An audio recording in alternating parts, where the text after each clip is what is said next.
কিন্তু আমরা বাঙালি খেচড়ি মেচড়ি রুটি সাদা যাও গুড়ি যাও যাও সে যাও আওয়াজ আবার খাতি খাতি পেটের মধ্যে কেন আষাঢ়িয়ে মেঘের মতো কল কল কল কল করতে চালু হয়েছে। পায়খানায় যাওয়ার আগে 2 রান ভাসিয়ে গেছে। ওরে যদি কয় যে সহি হাদিস 3 কুলুকার 1 বদনা পানির বেশি নিয়ে বেদা, তাহলে এই লোকের শরীর পাক হবে কোন? ওর তো 2 রান ধুতেই লাগবে, বদনার পানিতে হবে না, ওরা দমকালতে মারতে হবে। তাহলে এই জায়গা নির্দিষ্ট পরিমাণের সাথে সম্পর্ক নাই। সম্পর্ক হলো আমার শরীরকে পাক করে নামাজে যেতে হবে। কথা বলেন ঠিক না? নামাজ পড়তে যাই মসজিদে, কাজে হুজুর প্যান্টে এলো মতির গন্ধ। এই যে প্যান্টে মতির গন্ধ, তার মানে এই প্যান্ট পরছি 7 দিন টাইট, এর দাঁড়াই দাঁড়াই পেশাব করি। ওই সময় বুঝি যে পুরো সব সাফ হলো না, পরে আটা দেওয়ার পরে খানিক পরে তো একই জায়গায় পড়ে। এই 6-7 দিন পর্যন্ত ডেলি 7-8 বার পেশাব করি। ওই জায়গায় চুট্টুরি পড়ে, একবার শুয়োই একবার ভেজে, একবার শুকাই একবার ভেজে। তাহলে আর সুসো মোরা কুত্তো মোরা গন্ধ হয়ে গেছে না ওই জায়গা। যে আমার এনে মসজিদে যেন না, অন্য মুসল্লিকে নামাজ হবে না মতির গন্ধের ঠেলায়। তাহলে তুমি কেমন মুসলমান? সাহাবায়ে কেরাম বললেন, লিমা ইয়া রাসূলুল্লাহ ফামা বালুহুমা, হুজুর ওদের দোষ কি, কোন কারণে আযাব দেয়া হচ্ছে? কাইফা আরাফতা, কি করে বুঝলেন আযাব দেয়া হচ্ছে? হুজুর বললেন, কাশাফাল্লাহু বাইনা ইয়াদাইয়া, আল্লাহ তাআলা আমার সামনে খুলে দিয়েছে, আমি দেখতেছি তারা দুইজন কবরের ভিতরে চিল্লাইতেছে। ফামা বালুহুমা, দোষ কি হুজুর? হুজুর বললেন, আহাদুহুমা ইয়ামশি বিন নামিমা, ওই দুইজনের একজনের স্বভাব হলো চগলখড়ি করা। নামাজ কালাম পড়তো, ইবাদত বন্দেগী করতো, কিন্তু চগলখোর মানুষ। চগলখোর পর্যন্ত চগলখড়ি করতো। একজনের দোষ হলো চগলখড়ি করা। দ্বিতীয়জন লা ইয়াস্তানজিউ আনিল বাউল, পেশাবের থেকে পরিচ্ছন্নতা অর্জন করতো না। নামাজ পড়তো ঠিক, কিন্তু পেশাবের থেকে পরিচ্ছন্নতা অর্জন করতো না। এর কারণে তার নামাজ হয় নাই। আর নামাজের কারণে কবর আযাব মাফ হবে, সেই নামাজই তার হয় নাই পেশাব থেকে পরিচ্ছন্নতা অর্জন না করার কারণে। কাজেই তারে কবর আযাব দেওয়া হচ্ছে। কিভাবে? পেশাব থেকে পরিচ্ছন্নতা অর্জন করতো না, নিজ নিজ পেশাবেও করতো না, অন্য প্রাণীর পেশাব থেকে পরিচ্ছন্নতা অর্জন। ওই লোকটা উট ঘোড়া গাদা দুম্বা ভেড়া এগুলো চড়াইতো, আর সেগুলো নিয়ে পেশাব করে দিত, সিটে গায়ে লাগতো, কিছু মনে করতো না। ওই পোশাক নিয়ে নামাজ পড়তো, কাজেই তার নামাজ হয়নি। আর নামাজে কবর আযাব থেকে বাঁচাবে, সেই নামাজই তো তার নিয়ে তার কবর আযাবে বাঁচাবে কি? নামাজে তার কবর আযাব থেকে বাঁচাবে কি? আপনারা আমরা এদিক তাকান, আমি এই দিই, হ্যাঁ ডাক্তার আমার কাছে এই যে বেড়াইছে না সবটুক থাকার তো কথা না। এখন পড়ে কয় ফুট পড়ছে, এর মুখটা কত বড়, সব উবুর করে ঢেলে দিলাম, এরপরও উবুর করলে এই যে এখনো পড়ে, ঠিক না? আমি আপনি পেশাব করি, আমাদের পেশাব লাইন তো এত বড় মুখ না, ছোট্ট চিপা, বসলে আরো মুড়া মুড়া কুড়া কাড়া হয়ে যায়, বিভিন্ন জায়গায় একটু একটু আটকে থাকে। পেশাব করে হাঁটা দেওয়ার পরে আস্তে আস্তে পাইপটা সোজা হয়, যেখানে যা আটকে ছিল ধীরে ধীরে নিচেই আসে। এখন আপনি জাগাইতে পানি দিয়ে চলে গেছেন, পরে যে 3 ফুট পড়ছে, তা যাবে কোন জায়গা? ওই জায়গা কি বালতি ভাতা আছে নাকি? বোতল বেঞ্জিয়ে রাখছেন? রানে লাগবে আর কাপড়ই লাগবে, রানে লাগবে আর কাপড়ে লাগবে, ঠিক কিনা? আমাদের একদল ভাই হয়েছে নিউ ইসলামের পার্টি, যুবক সাইজিরা বেশি, আইসে আমাদেরকে বুদ্ধি দেয়, বুখারী মুসলিম তিরমিজি আবু দাউদ নাসাই ইবনে মাজাহ কোন কিতাবে পেশাবে ঢিলা কুলুক ব্যবহার করার কথা আসে নাই, সহিহ হাদিস। আমি বললাম, আমিও তোমার ধন্যবাদ জানাই যে তুমি একটা সহিহ হাদিসের রেফারেন্স দিলে, যে কোন সহিহ হাদিসে পেশাবে পুরুষের ঢিলা ধরার কথা আসে নাই, কিন্তু নামাজের ফরজ 13টা, এর মধ্যে একটা শরীর পাক আর একটা কাপড় পাক, এই দুটো কি আছে? কথা কোন আছে না নাই? 13 ফরজের 1 নম্বর ফরজ শরীর পাক, 2 নম্বর ফরজ কাপড়। এখন কার শরীর কি হলে পাক রাখতে পারে সেটা সে জানে, কার কাপড় কি হলে পাক রাখতে পারে সে জানে। সমস্ত মানুষ একরকম না, সকলের পরিচ্ছন্ন পদ্ধতি তো একরকম, ঠিক না? বুড়োরা সাক্ষী দেন, যুবকরা এখনো বোঝে না। যুবকরা পেশাব করলে 5 হাত দূরে ছিটে যায়, আর বুড়ো মানুষ পেশাব করে জায়গায় পড়ে আরো আশেপাশে ভিজে যায়, ঠিক না? একটু সেটে না, সে সিটার শক্তি শেষ মিয়া, ঠিক না? ছোটবেলায় যুবকরা পেশাব করলে একবারে ফোর্স ভালো ক্লিয়ার হয়ে চলে যায়, আর বুড়ো মানুষের পেশাব করার পরে আটা দেওয়ার পরও তলপেট কুটকুট করে কামড়ে একটু থাইয়ে গেল নাকি কি গেল, খালি ঘুরে ফিরেছে আবার বসে রয়েছে পেশাবখানায়। পিছন দিয়ে তার নাতি যায়, দাদা আর কতক্ষণ বসে থাকবা, ওই মুতির গন্ধ কাছে ওঠো। কিন্তু বুড়ো তো বুঝতেছে কেন বসে রয়েছে, ঠিক না? কাজেই আপনাকে যারা এই কথা বলেন যে ঢিলা নাই, আমি তারা বলবো আপনি ঢিলার কথা বলেন না, আপনি বলেন পাক হয়ে নামাজে যাও। পাক হইতে ঢিলা লাগুক আর কুলুক লাগুক আর পানি এক গটি লাগুক আর এক বালতি লাগুক আর দমকল দিয়ে দুটি হোক, যা লাগবে তা লাগবে, ঠিক না? ঢিলার কথা কইয়া উদ্দেশ্য কি জানেন? কেউ রেদে ঢিলা ধরাবে না। এখন যেই লোকটার পেশাবে হাঁটা দেওয়ার পরে 2-3 ফুট পড়লো, ওই লোকটার কাপড় নাপাক, শরীর নাপাক হলো, লোকটা নামাজ পড়লো হলো না। তাহলে ওদের আন্দোলন কি? এই ঢিলা না ধরানোর আন্দোলন, মানে না মানুষকে বেনামাজি বানায় জাহান্নামে পাঠানোর আন্দোলন। উদ্দেশ্য তাই হলো না, দাঁড়ানো রেজাল্ট তাই আসলো না।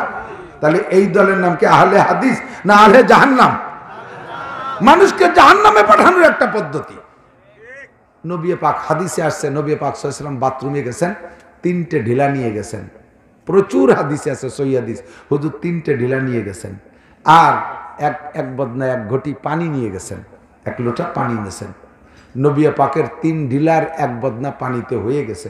সে দেশের মানুষের এখনো হয়, তারা শুকনো খায়, খেজুর খায়, রুটি খায়, ডাউডা শুকনো মুকনো খায়, পায়খানা করে ঘোড়ার মতো করি করি আশেপাশে মাখায় না, কোনো মতে একটু টিস্যু দিয়ে মুছে তুলি হয়।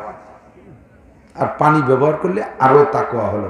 কিন্তু আমরা বাঙালি খেসড়ি মেসড়ি রুটি সাদা যাও গুড়ি যাও যাও সে যাও আওয়াজ আবার খাতি খাতি পেটের মধ্যে আষাঢ়িয়ে মেঘের মতো কর কর কর কর করতে চালু হয়েছে। পায়খানায় যাওয়ার আগে 2 রান ভাসে গেছে। ওরে যদি কয় যে সহিহ হাদিস 3 কুলুকার 1 বদনা পানির বেশি নিয়ে বেদাত, তাহলে এই লোকের শরীর পাক হবে? কোন ওর তো 2 রান দুতেই লাগবে, বদনার পানিতে হবে না, ওরা দমকালতে মারতে হবে। তাহলে এই জায়গা নির্দিষ্ট পরিমাণের সাথে সম্পর্ক নাই। সম্পর্ক হলো আমার শরীরকে পাক করে নামাজে যেতে হবে। কথা বলেন ঠিক না? আমার যুবক ভাইরা এদিক তাকাও, অনেক যুবকরে মাঝে মাঝে কয় মোহব্বত করে, অনেক যুবক আছে একেবারে জড়ায় ধরে মোহব্বত করে, খুব একটু একটু সেলফি তুলবে, একটু এটা করবে ওটা করবে। না না না, সেলফি তুলিস না, ছবি তুলিস না, যদি একটা ছবি আল্লাহ একটা, তুমি কও যে একটা ছবি তুললে আজ করলে কি হবে, অর্ধেক নে কি হবে, সব হবে, তাহলে তুমি যে কয়টা ভারত তোলো হুজুর নেকি টেকি বাদ দেন, মোহাব্বত করি। তো এত মোহাব্বত করি যখন চল নামাজ পড়তে যাই মসজিদে, কয় যে হুজুর প্যান্টে এলো মতির গন্ধ। এই যে প্যান্টে মতির গন্ধ, তার মানে এই প্যান্ট পরছি 7 দিন টাইট, এর দাঁড়াই পেশাব করি, ওই সময় বুঝি যে পুরো সব সাফ হলো না, পরে আটা দেওয়ার পরে খানিক পরে তো একই জায়গায় পড়ে। এই 6-7 দিন পর্যন্ত ডেলি 7-8 বার পেশাব করি, ওই জায়গায় ইটুটুইটু পড়ে, একবার শুয়ে একবার ভেজে, একবার শুকাই একবার ভেজে, তাহলে আর সুসমোরা কুত্তমোরা গন্ধ হয়ে গেছে ওই জায়গা। যে আমার এনে মসজিদে যায় না, অন্য মুসল্লিকে নামাজ হবে না, মতির গন্ধের ঠেলায়। তাহলে তুমি কেমন মুসলমান? 1 বান্ডিল টিস্যু 20 টাকা দিয়ে কিনলে একজন পুরুষের জন্য 1 মাস পেশাব এবং পায়খানা উভয় কাজে এনাফ, 1 মাস চলে। 20 টাকা দিয়ে 1 প্যাকেট বা 1 বান্ডিল টিস্যু কিনে একটু পকেটে রাখো। তুমি বিড়ি প্যাকেটটা দিয়ে পকেটে রাখা যায়। এত বড় একটা মোবাইল খুঁজে ফাঁসার এরকম বিহারি আটে, মানে মোবাইলে এই বছর ডুয়েছে, প্যান্টে বিহারি ফেলাইছে, সোজাই আটতে পারে না। এত বড় মোবাইলটা জায়গা পালো তোমার পকেটে, এত বড় বিড়ির প্যাকেট, সিগারেটের গোল্ড লিপ, তারপরে যে কি কি আছে, এত বড় মোটা প্যাকেট, তাই ভাষার মধ্যে ডুয়েছো। এরপরে আরো কতটা, তা তুমি একটু টিস্যু তোমার পকেটের মধ্যে রাখতে পারো না? তাতে তোমার শরীরটা পাক থাকবে এনি টাইম এভরিডে। যে কোনো সময় তোমার মরণ হলে, পাক অবস্থায় মরলে, পবিত্র দেহ নিয়ে মরলে, আল্লাহ তাআলা তোমাকে শহীদি দরজা জান্নাতে করে দেবে। গাড়ির ড্রাইভার বিনিয়োজিত গাড়িতে উঠো না। ড্রাইভার কেউ আছে নাকি? ছোট বড় ড্রাইভার থাকতে পারে, অটো চালান। যদি শীত হয় কমপক্ষে একটু তায়াম্মুম করে ওঠে। সর্বোপরি শরীর গোসল ফরজ হওয়ার মতো নাপাক যদি থাকে শরীর, এই অবস্থায় স্টার্টিং ধরেন না, গাড়িতে উঠেন না, গাড়ি ব্যবহার করতে দিকে চলে যাবে। এসে গেল মশলাটা কয়ে যাই, মা বোন যারা আছেন পর্দার আড়ালে, শীতকাল কঠিন শীত, মানুষ সেই শীতকালে, বিশেষ করে শীতকাল ফরজ গোসলে চরম অলসতা করে। 95% 5% এই জায়গা ভালো মানুষ আছে, টাইম মতো ফরজ গোসল ফজরের আগে করে, এ 5% শীতকাল। আর 95% অলসতা করে, বিশেষ করে মহিলারা। সংসারের ধস নেমে যাবে, ফরজ গোসল ফরজ টাইমে না কইরা নাপাক শরীরে ঘরের মাচায় উঠবেন। আগে কইতো পাবলিকে লক্ষ্মী বেজার হয়, আর এখন আমরা লক্ষ্মীরে মুছে দিছি। আল্লাহর রহমত থাকে না, বরকত থাকে না। আপনি নাপাক শরীর নিয়ে চাউলির কলসে হাত দিয়েছেন, চাউলির কলসের মধ্যে বরকত থাকবে না। আপনার স্বামীর টাকার কেশিয়ার আপনি, এই শরীর নিয়ে আপনি সংসার করতেছেন, আপনি গোসল করতেছেন না টাইম মতো, আপনার হাতে যাতে হাত দেবেন তার ভিতরে বেবরকত আসবে। ড্রাইভার গাড়িতে উঠবি, তোর কারণে 52 জন যাত্রীর উপরে জীবন নাশের ভয় থাকে, হুমকি থাকে, আল্লাহর গজব পড়তে পারে। শরীরকে নাপাক রাখবা না, একটু ঢেলাকুলু পকেটে রাখো। দ্বিতীয় জন হুজুর বলেন ওই লোকটা পেশাব থেকে পরিচ্ছন্ন থাকতো না। গাভী দোয়ায়, মহিলারা গাভীর দুধ দোয়ায় না, আর 90% গাভীর স্বভাব হলো দুধ দোয়ানো শুরু করলেই পেশাব করে দেয় বেশিরভাগ। তখন মহিলা ওই দুধের হাড়িটা নিয়ে একটু মাজা বেঁকা হইয়ে হাড়িটার ওই দিক সরাই রাখে, হাড়ির মধ্যে যাতে পেশাব না যায়। ওদিক দিয়ে নিজের পিছন পাশ স্প্রে হয়ে গেছে। গায়ের পেশাব 8 হাত সেটে, আর বলদ গরু আর ষাঁড় গরুর পেশাব 5 হাত সেটে। পড়ার পরে 5 হাত দূর যায় বলদ গরু আর ষাঁড় গরু, আর গায়ের পেশাব যায় 8 হাত। আর তুমি তো রয়েছো মাত্র 1 হাত দূরই, এ পাশ ভিজিয়ে গেছে। এরপরে ও জীবনে শয়তান কয় তুই পড়তি থাক, আমি আর এক বাড়ি যাই গায়ে ধোয়ার ধারে। আর একজন গায়ে ধোয়াচ্ছে, সেই জায়গায় যায় তোরে খেয়ে ফেলাইছি। কথা কন, এগুলো বুঝাই দিতে হবে। এই সমস্ত কুসো দরবার তার ওয়াজের মধ্যে হয় না, আমরা 2-1 যা কই আর কি। কবর আযাব কেন হয়? আর এই নামাজে আমার আকাম থেকে ফিরেতে পারে না কেন? নামাজই তো হয় না, স্বয়ং নামাজই হয় না। বুড়ো বুড়ো মানুষ জায়গায় পেশাব করে একটু নাড়াচাড়াই দিয়ে পানি দিয়ে 2 হাঁটিয়েছেন, পরে যে 3 ফুট পড়ছে কাগা, ও গেছে কোন জায়গা? তোমার রানে মাহাইছে, তোমার আরো যে জায়গা আছে আশেপাশে মাহাইছে, লুঙ্গিতে মাহাইছে, নামাজে দাঁড়াইছে। শয়তানকা ভর্তি থাক, আর এক বুড়ো পেশাব করতে বলছে, আমি তারে যেখানে কাকাম করিয়েছি। তোমার কিচ্ছু হয় না। আযাবুল কবর, নামাজের কারণে কবরে মরার পরে 4টের 1 নম্বর কবর আযাব মাপ। তবে নামাজটা সেরকম হতে হবে, কথা বলেন, নামাজটা সেরকম হইতে হবে। 2 নম্বর পুরস্কার হলো 3 নম্বর মরার পরে যে 4টে, সে তার 2 নম্বরটা হলো ডান হাতে আমলনামা পাইবেন। কোন সুবহানাল্লাহ। মাননীয় প্রধানমন্ত্রীর সাথে সংসদ ভবনে যাবেন দেখা করতে, অধিবেশন দেখতে, কিন্তু টিকিট ছাড়া কি ঢোকা যাবে? সর্বনিম্ন একজন এমপির টিকিট নিয়ে যেতে হবে, কার্ড নিয়ে যেতে হবে। আল্লাহ পাকের সাথে জান্নাতের মধ্যে দেখা হবে। আল্লাহ কয় ফামানসা আল্লাহ পাক বলেন, যেই ব্যক্তি আমাকে দেখতে চায়, কিয়ামতের ময়দানে আমার সাথে সাক্ষাৎ করতে চায়, ও বন্ধু, সেই ব্যক্তির জন্য শর্ত হলো, আমার সাথে যদি দেখা করতে চায়, ফালিয়ামাল সালিহা, ফালিয়ামাল আমালান সালিহা ওয়ালা ইউশরিক বিইবাদাতি রাব্বিহি আহাদা। নেক আমল ঠিক করো, নেক আমল ঠিক করো। ফামান কানা ইয়ারজু লিকা রাব্বিহি ফালিয়ামাল আমালান সালিহা। প্রধানমন্ত্রীর সাথে দেখা করতে যাওয়ার জন্য এত শখ থাকে, সেখানে কার্ড লাগে। বন্ধুরে, জান্নাতে আমার সাথে দেখা হবে, একটা কার্ড লাগবে, ওই কার্ডটা ডান হাতে পাইতে হবে। হাদিসে আসছে, আল্লাহ নবী বলেন, নামাজি ব্যক্তিকে আল্লাহ হাসরের মাঠে ডান হাতে আমলনামা কার্ড দিয়ে দেবে।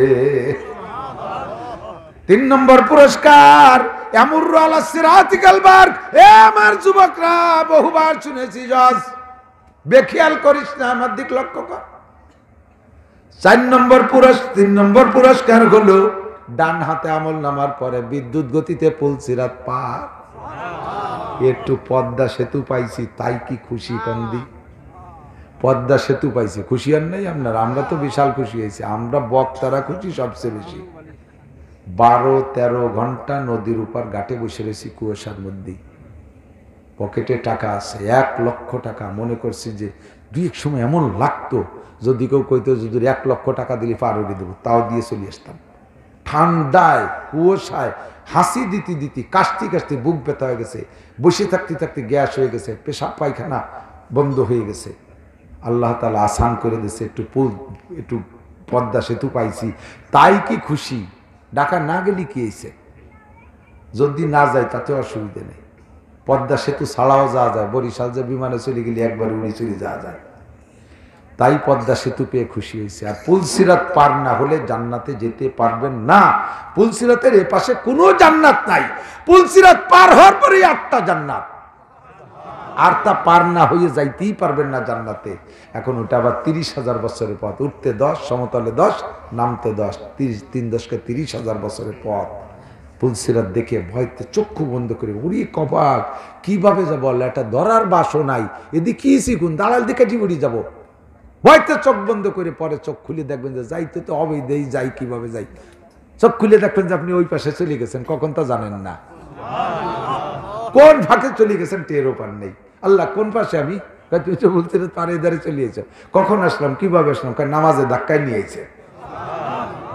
নামাজটা নামাজের মতো হতে হবে, নামাজটা নামাজের মতো। জীবনে কত কিছু মুখস্থ করলেন আমার বাজানরা, দোয়া কুনুতটা ঠিক করে মুখস্থ করতে পারলেন না। আজও সূরা ফাতিহাটা মস্ক করতে পারেন না। এ কইলে পরে কয় যে ওয়া আইসি ওয়াজ শুনতে কি কুছ